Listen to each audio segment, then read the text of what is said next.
जय श्री राम, जय श्री हरि, जय बजरंगबली।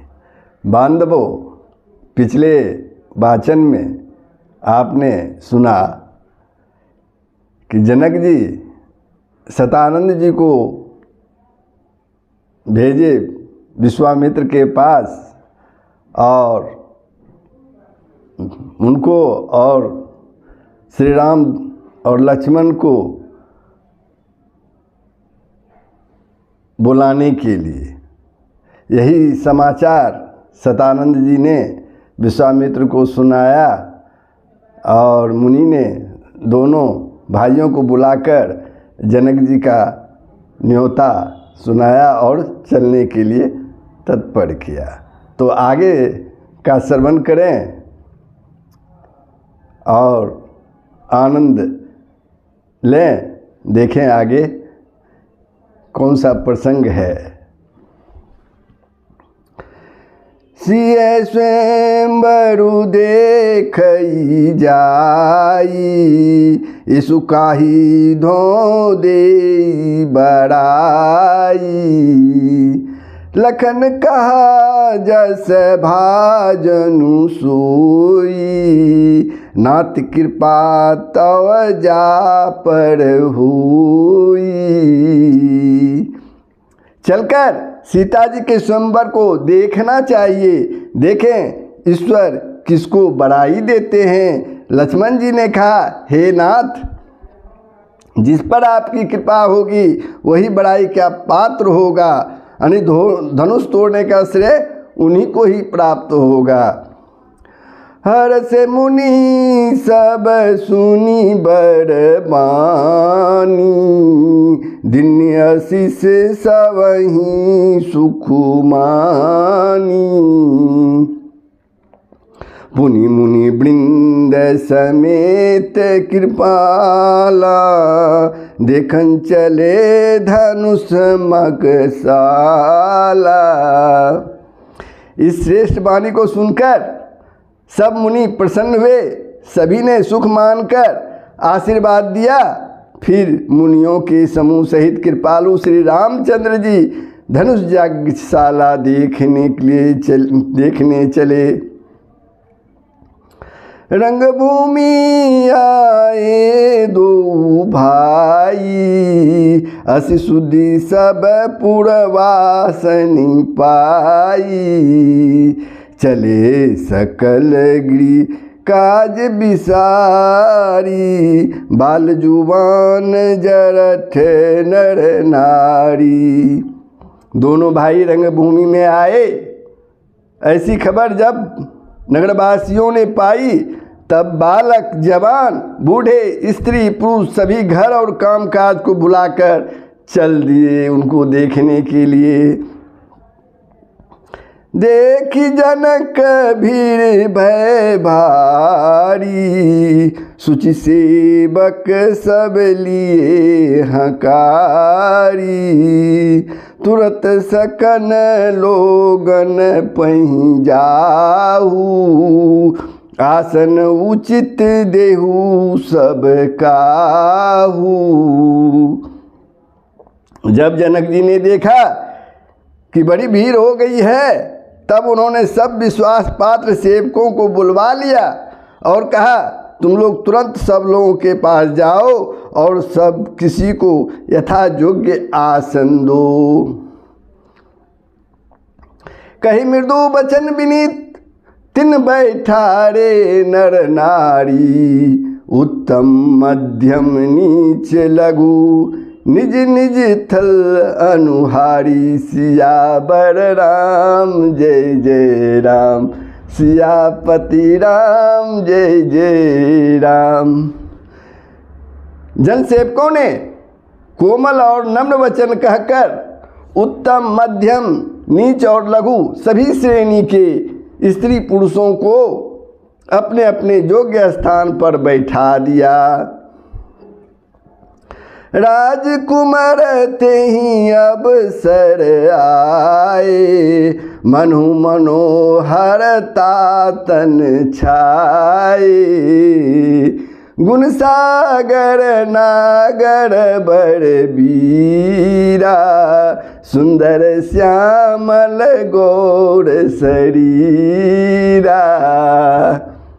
उसी समय राजकुमार राम और लक्ष्मण वहाँ आए। वह ऐसे सुंदर हैं मानो साक्षात मनोहरता ही उनके शरीरों पर छा रही है। सुंदर श्यामला और गोरा उनका शरीर है। वे गुणों के समुद्र चतुर और उत्तम वीर हैं। राज समाज विराजत रूरे, उर्गन महु जनु जुग विधु पूरे। जिनके रही भावना जैसी, प्रभु मूर्ति तिन देखी तैसी।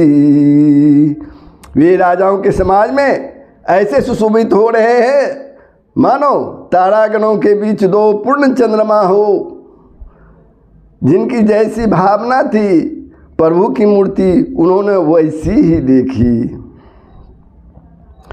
देखहि रूप महारणी धीरा, मनहु वीर रसु धरे शरीरा। अरे डरे कुटिल निरपय प्रभुहि निहारी, मनहु भयानक मूर्ति भारी।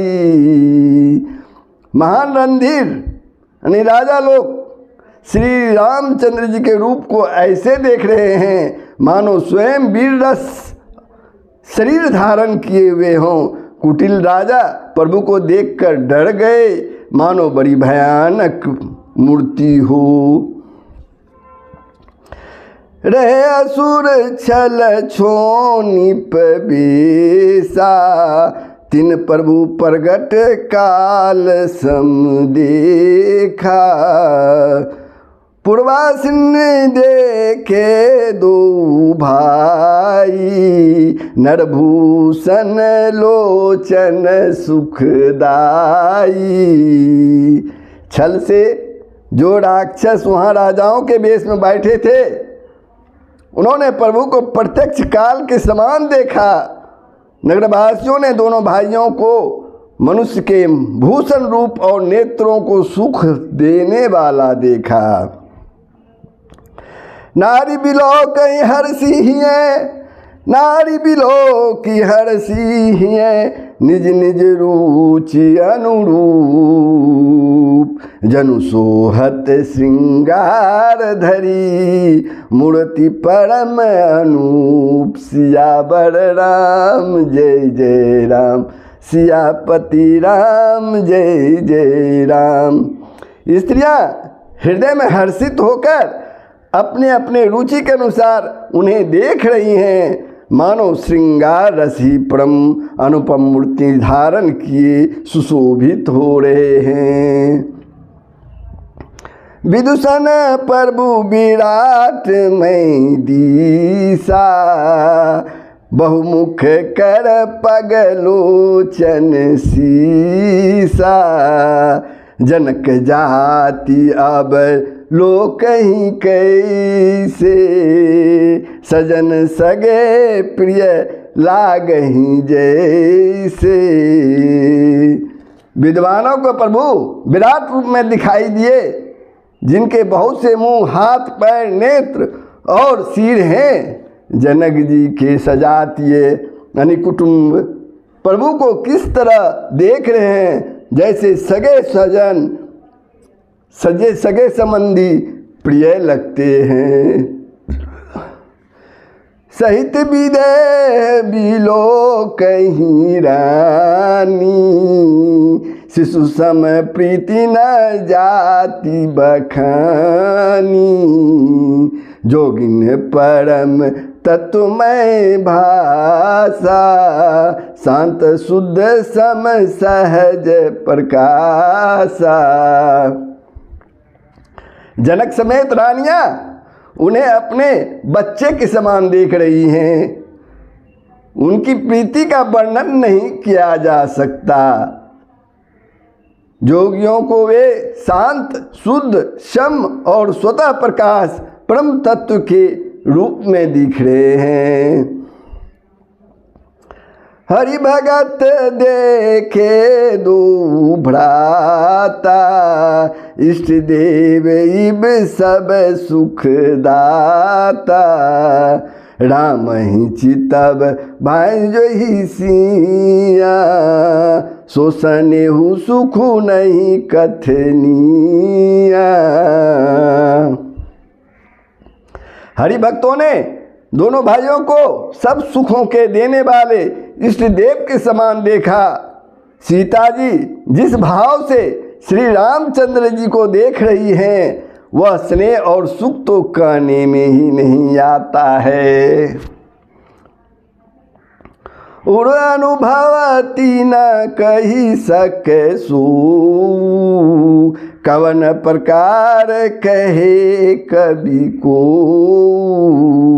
यही विधि रहा जाई जस भाऊ, तेहि तस देखऊ कौशल राऊ। उस स्नेह और सुख का वे हृदय में अनुभव कर रही हैं, पर वे भी उसे कह नहीं सकती। फिर कोई कभी उसे किस प्रकार कह सकता है। इस प्रकार जिसका जैसा भाव था, उसने कौशलाधीश श्री रामचंद्र जी को वैसा ही देखा। राजत राज समाज महु, कौशल राज किशोर। सुंदर श्यामल गौरतन, विश्व विलोचन चोर। सियावर राम जय जय राम, सियापति राम जय जय राम। सुंदर सांवले और गोरे शरीर वाले, सुंदर सांवले और गोरे शरीर वाले तथा विश्व भर के नेत्रों को चुराने वाले कौशलाधीश के कुमार समाज में सुशोभित हो रहे हैं। सहज मनोहर मूर्ति दो, कोटि काम उपमा लघु सो। शरद चंद निंदक मुख नीके, नीरज नयन भावते जी के। दोनों मूर्तियां स्वभाव से ही, बिना किसी बनाव श्रृंगार के, यानी स्वभाव से ही मन को हरने वाली है। करोड़ों कामदेवों की उपमा भी, करोड़ों कामदेवों की उपमा भी उनके लिए तुच्छ है, नगण्य है। उनके सुंदर मुख शरद की पूर्णिमा के चंद्रमा की भी निंदा करने वाले हैं, और कमल के समान नेत्र मन को बहुत ही भाते हैं। चितवनी चारु मार मनुहरनी, भावती हृदय जाति नहीं बरनी। कलकपोल श्रुति कुंडल लीला, कलकपोल श्रुति कुंडल लोला। चिबुक अधर सुंदर मृदु बोला। सुंदर चितवन, सुंदर चितवन सारे संसार के मन को हरने वाले, कामदेव के भी मन को हरने वाले हैं। वह हृदय को बहुत ही प्यारी लगती है, पर उसका वर्णन नहीं किया जा सकता। सुंदर गाल हैं, कानों में झूमते हुए कुंडल हैं, टोरी और अधर सुंदर हैं, कोमल बानी है। कुमुद बंधु कर निंदक हासा, भृगुटी विकट मनोहर नासा। भाल विशाल तिलक झलकाई, कछ बिलो की अली अबली लजाई। हंसी चंद्रमा की किरणों को तिरस्कार करने वाली है। भौहें टेढ़ी और नासिका यानी नाक, ये नासिका है वो मनोहर है, सुंदर है, यानी ऊंचे हैं। चौड़े ललाट पर तिलक झलक रहे हैं, चौड़े ललाट पर तिलक झलक रहे हैं, यानी दीप्तिमान हो रहे हैं। काले घुंघराले बालों को देखकर भौरों की पंक्तियां भी लजा जाती है। पीत चौतनी सरीनी सुहाई, कुसुम कली बिच बिच बनाई। रेखे रुचिरे कंबू कलगीवा, जनु त्रिभुवन सुषमा की सीमा। पीली चौकोनी टोपियां सिरों पर सुशोभित हैं, जिनके बीच बीच में फूलों की कलियां बनाई हुई है। शंख के समान सुंदर गले में मनोहर 3 रेखाएं हैं, जो मानो तीनों लोकों की सुंदरता की सीमा बता रही हैं। कुंजर मणि कंठा कलित, कुंजर मणि कंठा कलित, उड़नी तुलसी का माल।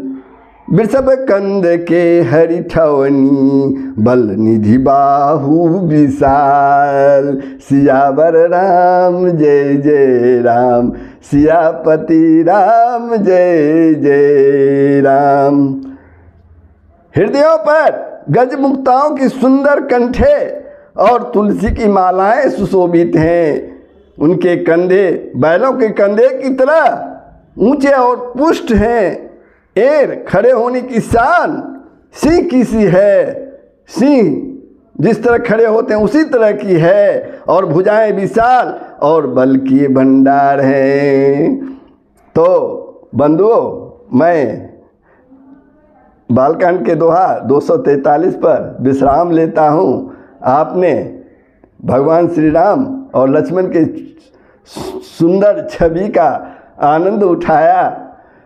वहाँ के नर नारी राजा और जो जिस रूप में देख रहे हैं उन्हें, उसी रूप में वो दिखाई दे रहे हैं। माताएं उन्हें अपने बालक के रूप में देख रही है और हर्षित हो रही है, उनसे प्रीति हो रही है। तो बंधुओं, तो इस प्रसंग का श्रवण करें और दूसरे को भी शेयर के माध्यम से श्रवण करने के लिए प्रेरित करें।